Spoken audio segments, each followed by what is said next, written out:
avec la gloire de Dieu et l'aide de Dieu, je vais prêcher quelque chose que Dieu a mis dans mon cœur. Et j'espère que la parole de Dieu va toucher ton cœur et va te parler et va te restaurer, il va te lever, il va t'édifier, car seulement la parole de notre Dieu, du Dieu d'Israël, peut combler ton cœur au nom de Jésus.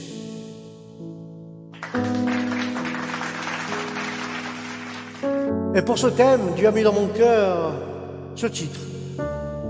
Jésus, que Jésus fasse mourir mes blessures de mon âme. Que Jésus fasse mourir les blessures de mon âme et les blessures de mon passé au nom de Jésus. Que Jésus fasse mourir mes blessures. Alléluia.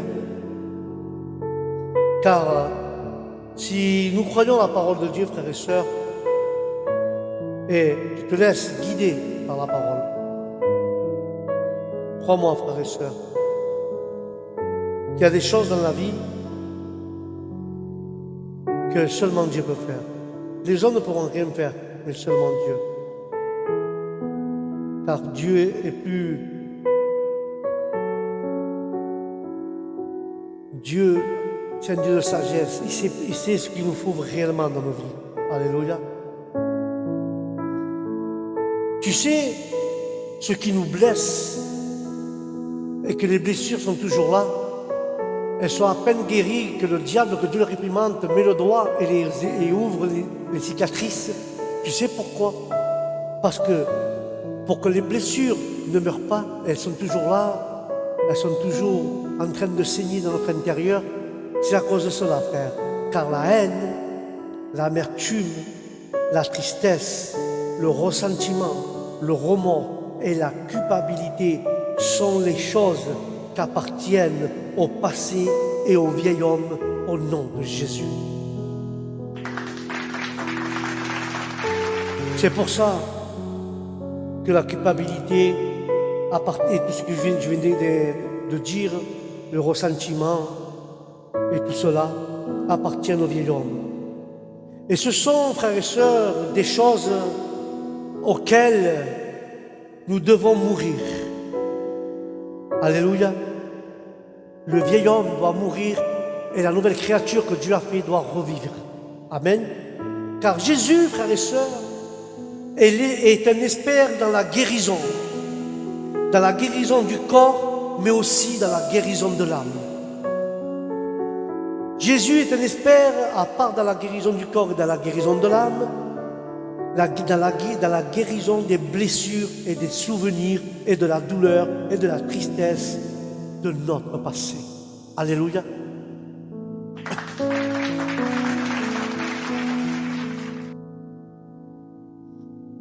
Et c'est pour ça, frères et sœurs,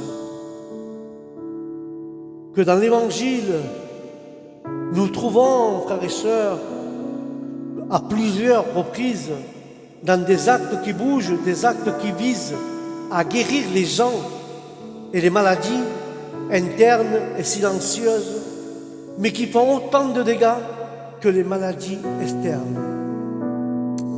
Et aujourd'hui, frères et sœurs, nous allons examiner plusieurs passages qui vont nous apprendre sur le pouvoir de la guérison de Jésus. Et je remarque que la situation qui nous est racontée ici dans le livre de Marc est une situation désespérée. Une femme qui souffrait car elle était malade pendant 12 ans, constamment. Elle était rituellement impure. Cette femme était malade depuis 12 ans, elle allait chercher les docteurs, les meilleurs docteurs, mais cette femme, la Bible la déclare impure. Cela signifie que chaque personne ou chose qui touchait était rituellement impure. Personne ne pouvait s'approcher de cette femme, personne ne pouvait la toucher, sinon elle devenait impure selon la loi de Moïse.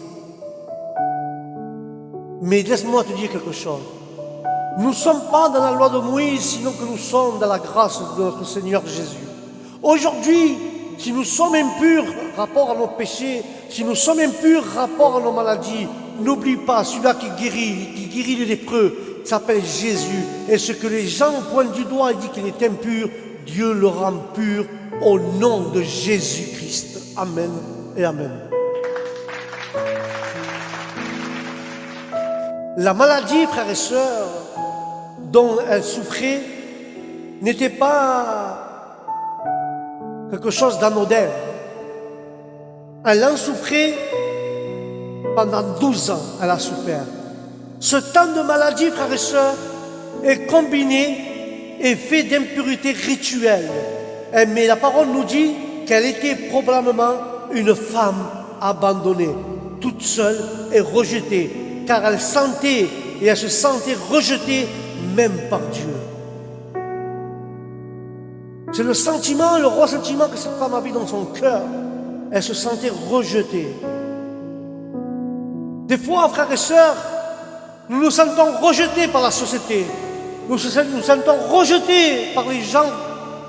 Et nous croyons que nous valons rien, que même Dieu ne veut pas de nous. Mais laisse-moi te dire quelque chose au nom de Jésus. Ceux que nous rejetons, ceux que nous n'aimons pas, ceux que nous disons, ça c'est pas bon, je ne veux pas être avec celui-là ou avec ça-là, je la rejette, je ne veux pas qu'elle marche avec moi, je ne veux pas qu'elle mange avec moi, je ne veux pas qu'elle joue avec moi. Ce que la société rejette, les impuretés que la société rejette, Jésus prend les impuretés, les fait pures et montre à la personne qui l'a méprisé, à la personne qui l'a rejeté, que Jésus, lui, ne rejette personne, sinon au contraire, ce que nous sommes, ce que nous rejetons, ce que nous jetons, si le Seigneur Jésus le reprend, le prend dans ses bras, et l'impureté le fait pur, et il lui donne de la valeur. Et les gens vont dire, mais il était impur, c'était un lépreux, c'était un pécheur, mais maintenant c'est un homme de Dieu. Car ce qui rend pur, c'est la parole de Dieu. Ce qui rend pur, c'est le sang de l'agneau. Ce qui rend pur, qui nettoie notre âme, qui nettoie notre esprit, c'est la divine parole de notre Dieu, Jésus-Christ. Amen et amen. Mais cette femme, d'après la description du livre de Marc, elle était toute seule, abandonnée, rejetée par la société. Laisse-moi t'expliquer quelque chose. Avec le respect que je vous dois, tu sais, quand nous crachions, la salive, frère, la salive, c'est quelque chose d'impur. Tu rejettes, tu vois la salive, c'est immonde, c'est impur la salive. Le crachat, c'est impur. Mais regarde ce que fait Dieu. Dieu prend de la salive, il crache, il prend la salive, il appelle un aveugle, lui pose la salive sur ses yeux et lui rend la vue. Car ce que nous rejetons dans les mains de Jésus a de la valeur. Et Dieu utilise ce que nous rejetons pour confondre les sages. Dieu utilise ce que la société rejette pour se manifester, que les gens peuvent dire, cet homme, cette femme qui était impure est devenue pure. Seulement, il y a Dieu qui peut faire cela au nom de Jésus.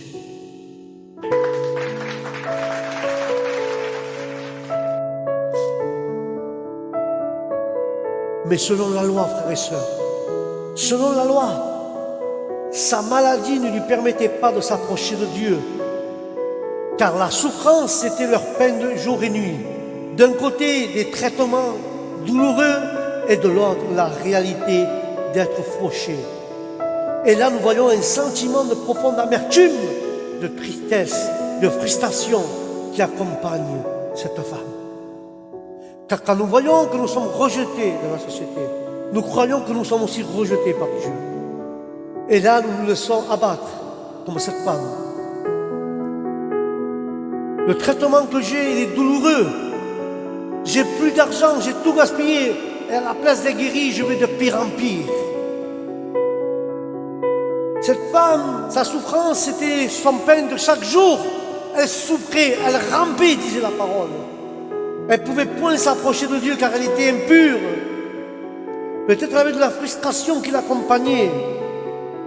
Malgré tout cela, tu peux être comme cette femme rejetée par la société. Ta douleur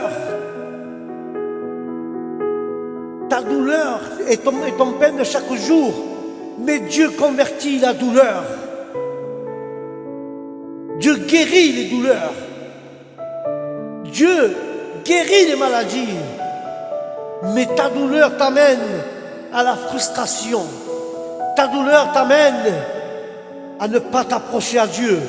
Personne n'aime. Qu'est-ce qui va faire attention à moi? Laisse-moi te dire, dans une synagogue, il y avait une femme qui était pendant 18 ans courbée. Elle venait à la synagogue, elle venait à l'église. Et peut-être, la Bible ne le dit pas, mais j'imagine, peut-être qu'elle était assise au fond dans un coin. Et personne, ni le pasteur, ni les sacerdotes qui avaient là, se rendaient compte de cette femme qui était impure. Elle était courbée pendant 18 ans. Mais un jour, Jésus entra dans la synagogue. Les gens peut-être la côtoyaient ou la côtoyaient pas, il la laissé de côté.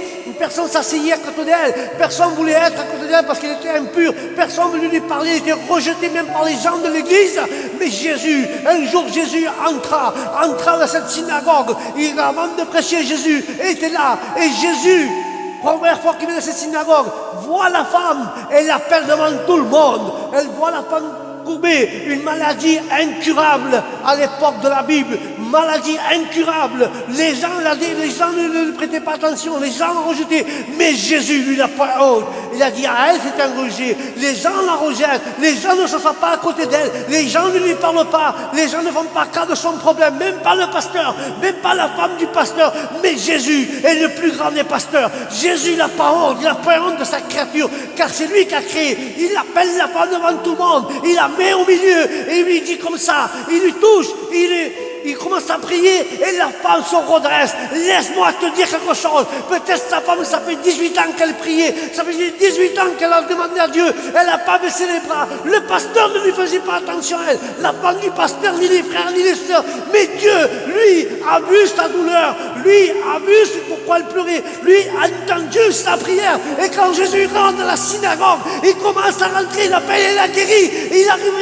Il commence à prier et la femme commence à se redresser. Laisse-moi te dire quelque chose. Quand le pasteur ne te calcule pas, quand le pasteur ne veut pas te voir, quand la femme du pasteur ne veut pas te dire, les frères ne prennent pas pour toi, les gens ne se rendent pas compte de toi qui es un gros de cette société, les gens, le pasteur ne te font pas cas, mais il y en a un ce soir qui a vu ta douleur, qui a vu tes pleurs, qui a vu ta souffrance, comme il a dit Jésus dans sa parole, que Dieu a vu le peuple d'Israël en train de faire de l'esclavage pour le roi d'Égypte,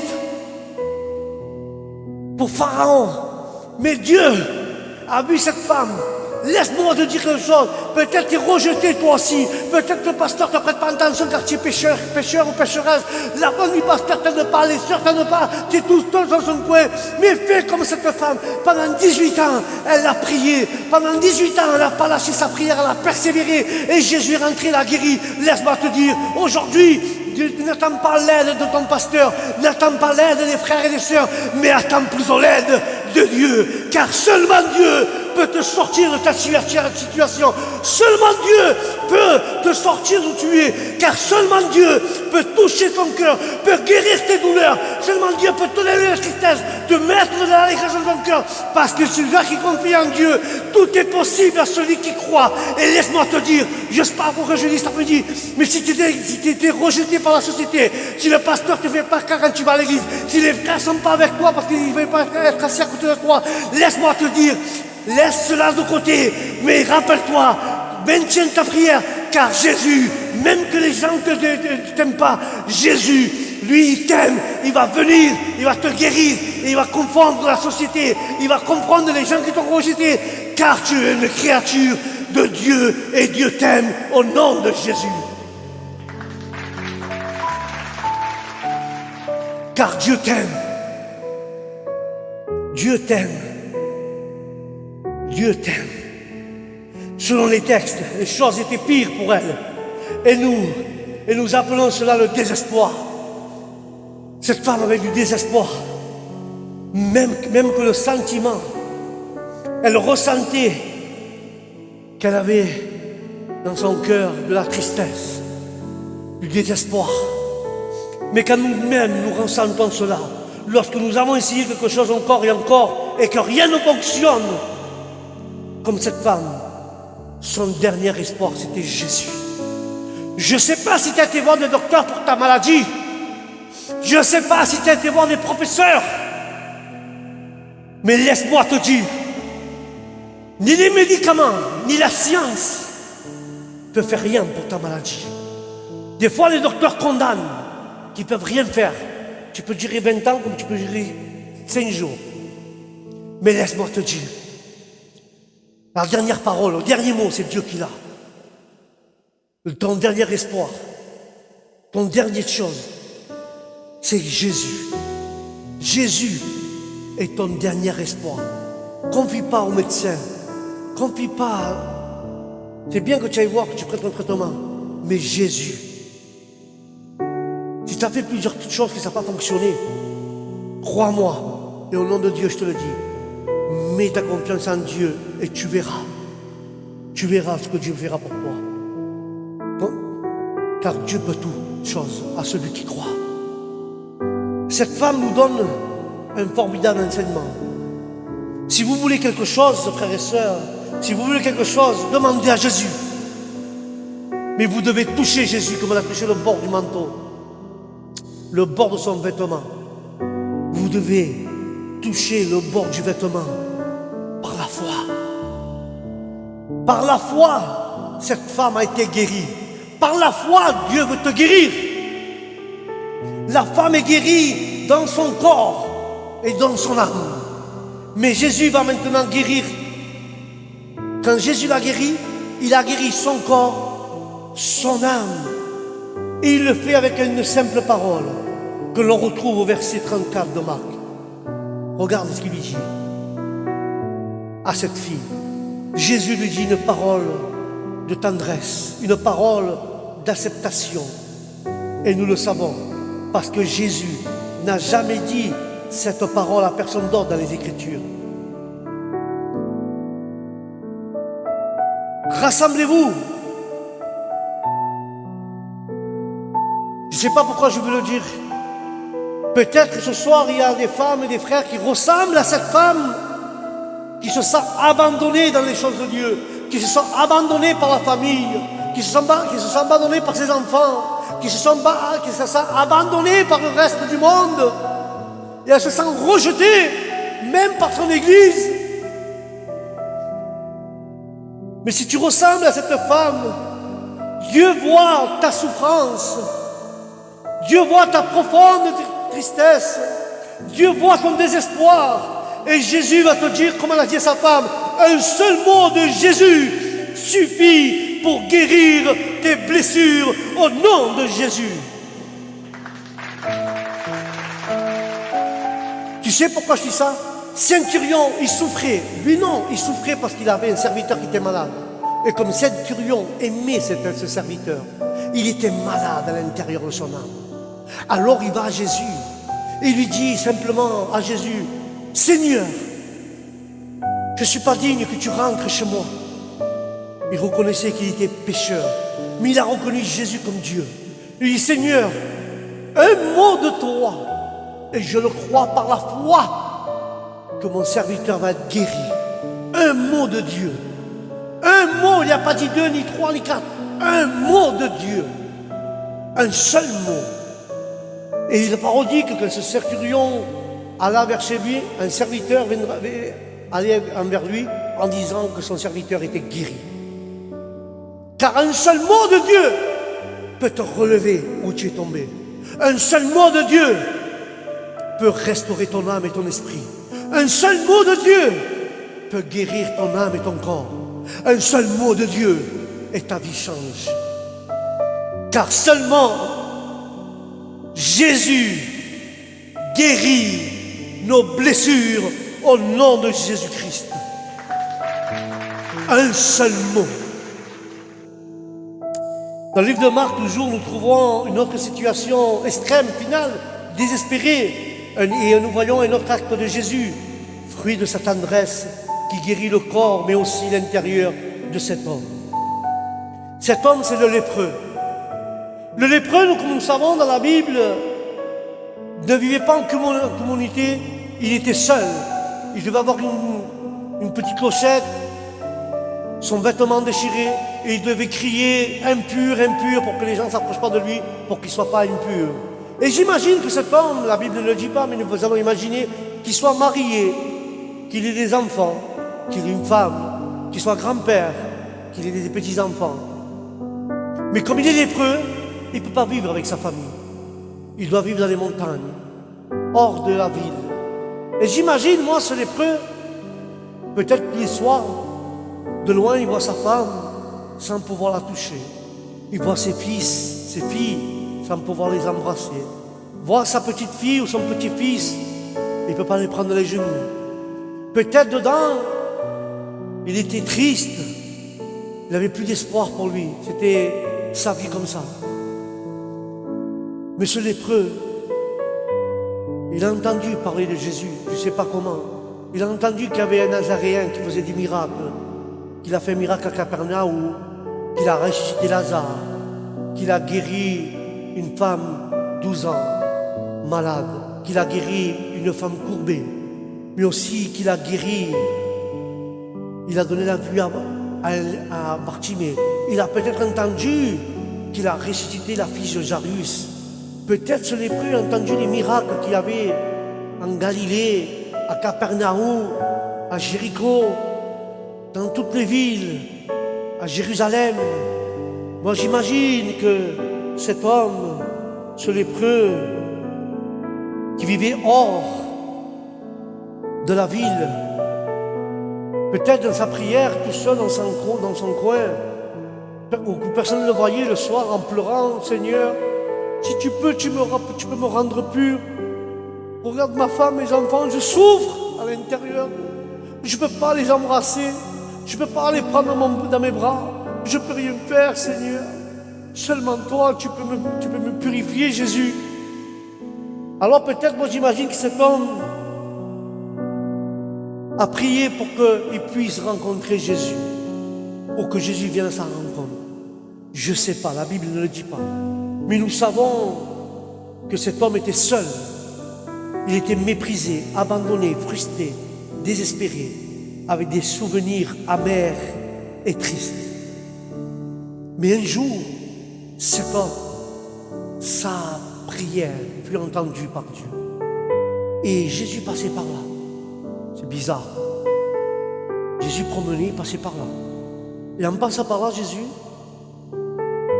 le lépreux, a saisi cette opportunité, se prosterna devant lui. Il se prosterna devant lui. Laisse-moi te dire quelque chose. Tu veux t'approcher de Dieu, tu te sens comme ce lépreux, désespéré, tu n'as plus d'espoir, rejeté, triste, amer, tu as de l'amertume dans ton cœur. Tu veux t'approcher de Jésus. Même aujourd'hui, tu peux le faire. Simplement, tu rentres dans ta chambre, tu te prosternes, tu te mets à genoux et tu parles avec le Père. Et tu lui dis, Seigneur Jésus, je suis un lépreux. Seigneur, si tu veux, tu peux me rendre pur. Car Seigneur, je me prosterne devant toi en te reconnaissant comme mon Dieu, mon libérateur, mon maître et mon Seigneur. Seigneur, je veux m'approcher à toi, à ton trône, pour que tu puisses me purifier, pour que tu puisses me pardonner.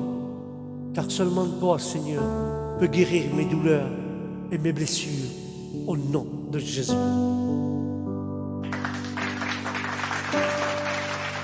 De cette manière, nous devons nous approcher de Jésus.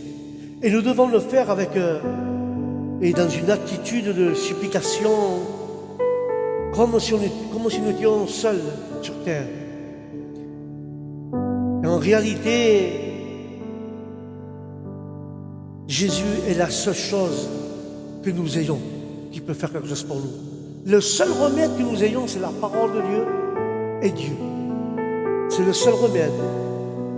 Et ce lépreux dit à Jésus, si tu veux, Seigneur, si tu le veux toi, si tu le veux, tu peux me rendre pur et tu peux me guérir. Seigneur, c'est pas ma volonté. Moi, j'aimerais, mais c'est toi, mon Créateur. Si tu veux, Seigneur, que je sois comme ça toute ma vie, je continuerai à t'adorer. Mais si tu veux me guérir, Seigneur, je continuerai à t'adorer. Seigneur, quoi que tu fasses, même, Seigneur, que tu ne me guéris pas, je te suivrai, je continuerai à t'aimer et à t'adorer, Seigneur. Seigneur, même que tu fasses rien pour moi, tu resteras toujours mon Dieu, dans mon cœur. Car seulement, Seigneur, je ne viens pas pour que tu me guérisses. Je viens, Seigneur, car je t'aime, car je veux te suivre, je veux t'obéir. Je ne te suis pas parce que tu m'as voulu guérir, non. Je te suis parce que tu es mon Dieu, tu es mon Seigneur, tu es mon roi. Car sans toi, Seigneur, je ne vis pas. Seigneur, je te remercie que je sois dans la maladie, que je sois dans la santé, que je sois pauvre, que je sois riche. Je te reconnais toujours comme mon Seigneur, que sans toi, Seigneur, je ne peux rien. Et avec toi, je peux tout. Je m'en fous, Seigneur, si je suis malade. Le plus important, que tu sois avec moi au nom de Jésus.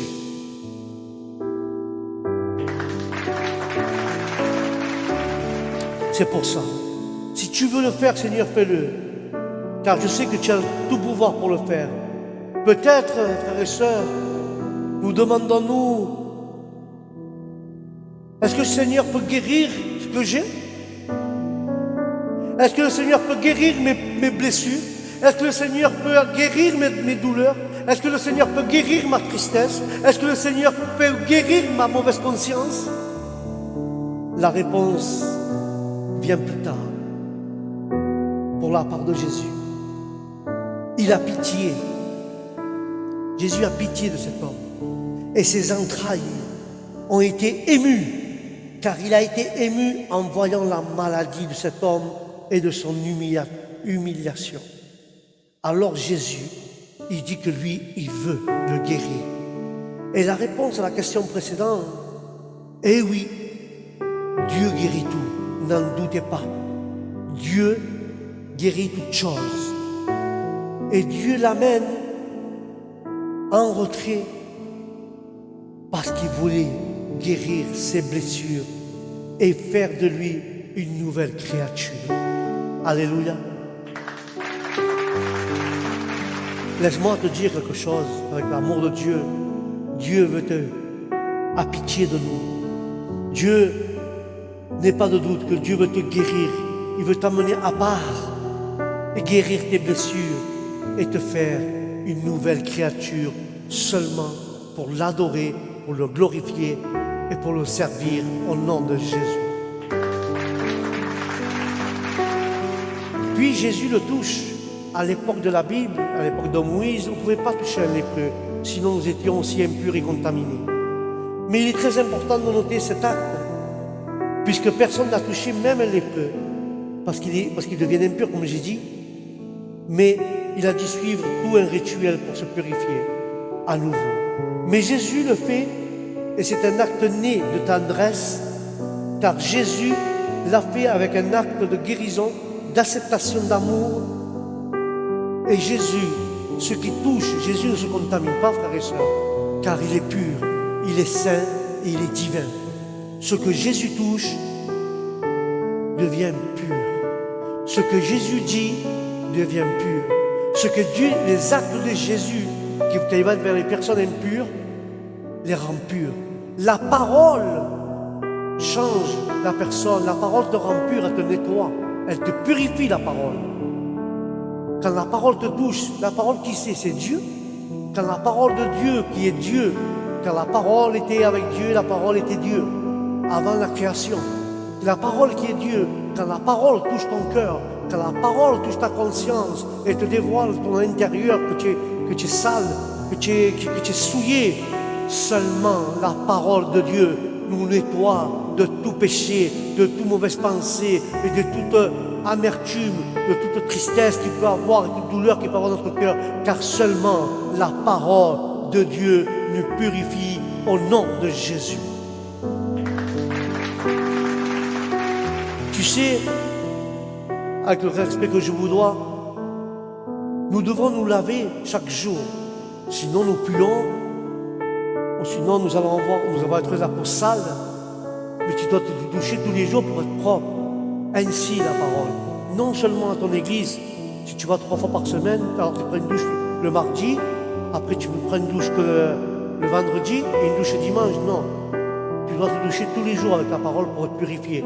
Tu lis la parole chez toi, tu fais des réunions avec les frères, après tu vas à ton culte. Les jours que tu n'as pas de culte, tu pries avec ta femme, tu prends ta parole, tu prends la Bible, ou tu prends une prédication, mais tu prends la parole et tu lis la parole. Même toi en lisant, Dieu te nettoie. C'est pas 3 fois par semaine douche, c'est tous les jours. Si tu veux être pur, si tu veux vivre dans la pureté,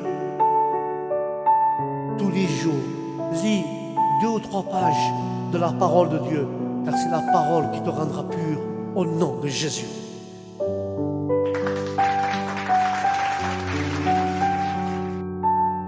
Comment es-tu?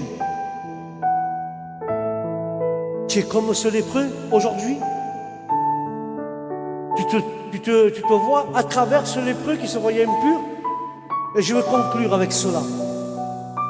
Pour être guéri, frères et sœurs, premièrement, il faut le croire. Il faut le croire et ne pas avoir de doute au nom de Jésus. Car le doute ne te permettrait pas d'être pur. Car le doute va enlever ta foi et ta croyance que Dieu peut le faire et tu vas rester toujours impur. Après, est-ce que Dieu le veut? Bien sûr que Dieu veut te faire pur. Mais ma question est là. Est-ce qu'il ne faut pas venir avec un cœur d'orgueilleux, mais avec un cœur humilié et reconnaître que Dieu est Dieu et que toi tu es pécheur et tu as besoin que Dieu te purifie de notre mauvaise pensée, de notre vocabulaire, de notre manière de regarder, de notre manière de marcher, de notre manière de penser et de notre manière qu'il y a ici. Mais nous ne devons pas venir avec orgueil devant Dieu, mais avec humiliation. Nous ne devons pas nous masquer, nous cacher. Nous ne devons pas nous cacher de la présence comme a fait Adam et Ève dans les jardins de l'Éden. Car Dieu ne veut pas que tu caches, au contraire, Dieu veut que tu montres. Regarde, aujourd'hui tu as une salle à manger et ton fils a sali la chaise avec du feutre. Et le garçon, pas que tu l'engueules, parce que quand tu vas l'engueuler, il va prendre la chaise, il va essayer de la nettoyer par lui-même, mais ça ne s'enlève pas. Il peut mettre le meilleur savon du monde, ça ne part pas. Et tu vois toujours la petite trace du feutre, tu sais. Alors, il fait tout pour que le père et la mère ne prennent pas cette chaise. Un coup, il la met à gauche pour qu'il la prenne, ou un coup, il met des choses dessus pour qu'il la voie. Il essaie de cacher la tâche. Mais la mère, qui faisait le ménage tous les jours, voyait que la chaise toujours avait des choses dessus, où elle était mise à l'envers, sur la table. Il y a quelque chose, la mère se rendait compte qu'il y avait quelque chose qui n'allait pas. Elle voyait toujours son fils derrière cette chaise. Un jour, la mère se lève de bonne heure, voit la chaise et voit la marque du feu. Et elle a vu qu'elle a essayé d'être effacée. Mais comme elle était experte dans le ménage, elle a acheté un produit qu'elle a trouvé dans un magasin qui enlève les taches. Elle achète ce produit, elle le verse, où se voyait le petit coup de feutre. Elle a laissé un peu sécher. Elle a pris un chiffon humide. Elle a juste frotté. Et la chaise est revenue comme neuve. Et la mère remet la chaise comme elle est. Et le petit garçon se lève, avant que ses parents s'assoient, ses frères et ses soeurs.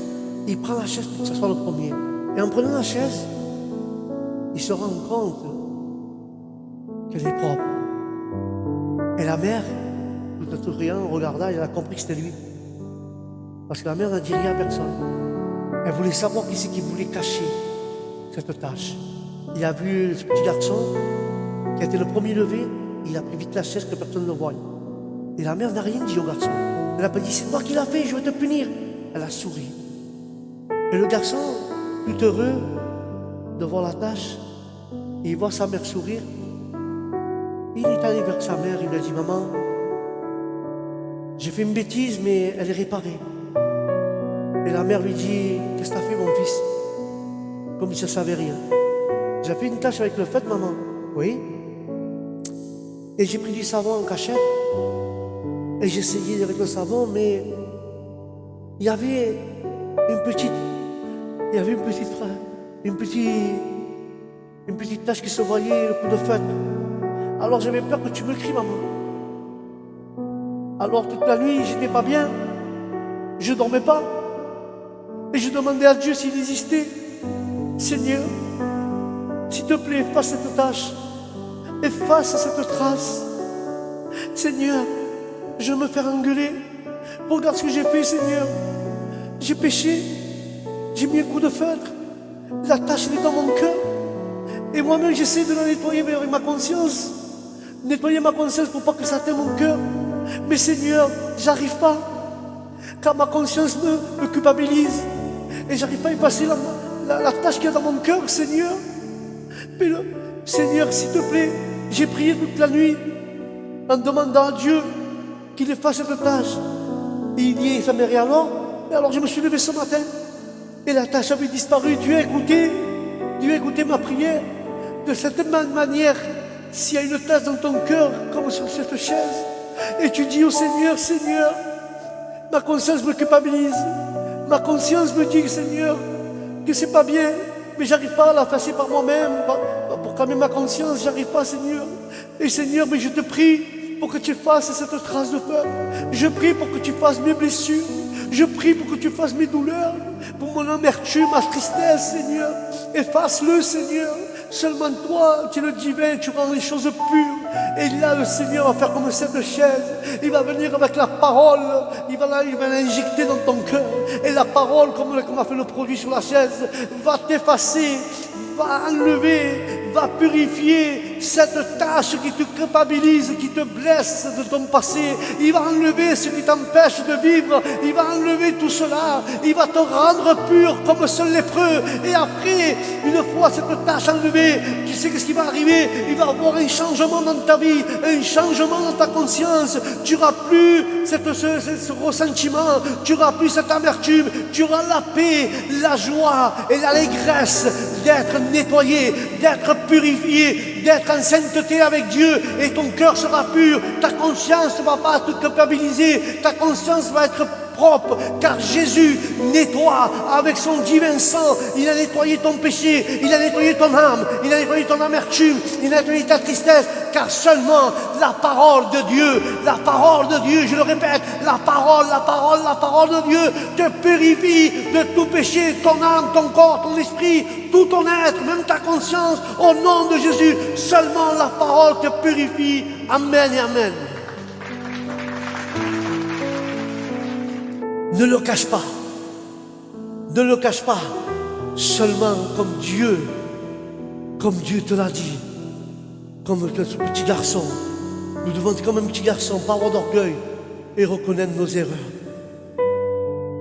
Et la culpabilité ne va plus t'atteindre, car Dieu a levé la tâche. Et pour finir, tu lui demandes à Dieu. Souviens-toi. Prie pour les personnes et pour les choses de ton passé qui t'ont fait mal à ton présent. Prie pour que Dieu efface de ta conscience, de ton cœur et de ton esprit les choses qui t'ont fait mal à ton passé, que le diable, que Dieu le répond l'a apporté à ton présent pour te faire encore plus mal.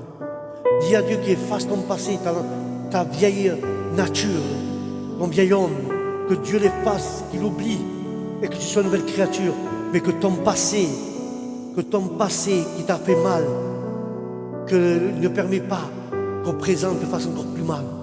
Laisse ton passé de côté, enterre-le, fais mourir ton passé, la créature que tu étais. Si avant tu étais un drogué, un bagarreur, un voleur, laisse ton passé et fais comme cet homme à la croix, ce voleur qui était avec Jésus. Il a dit, Seigneur, rappelle-moi de toi quand ton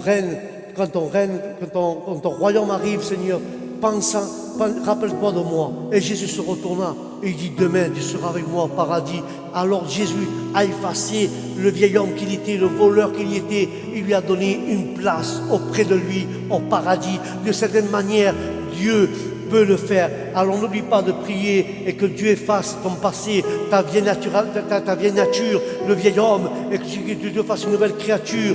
Demande-y, Seigneur, si tu te souviens de mon passé, efface-le de ma pensée, de mon âme, de mon cœur, de mon esprit, et enlève toute tâche, Seigneur, comme la mère de ce petit garçon qu'avec un produit, Seigneur, elle a levé la tâche de la chaise, Seigneur, mais ta parole est plus puissante que ce produit. Ta parole peut enlever les tâches de ma conscience, les tâches de mon cœur, les tâches de mes yeux, les tâches de mon vocabulaire, les tâches de ma marche, car seulement ta parole, Seigneur, nous purifie au nom de Jésus.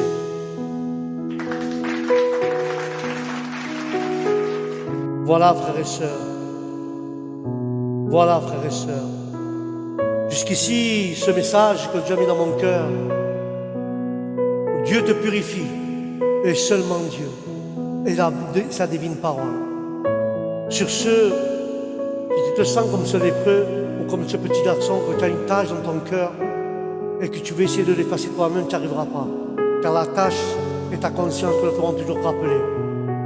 Mais seulement, la parole de Dieu te l'enlèvera, te l'effacera et te rendra pur au nom de Jésus.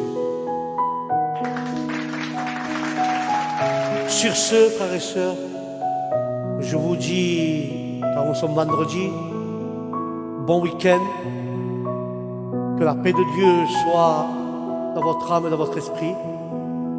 Et je vous dis au prochain direct avec la grâce de Dieu.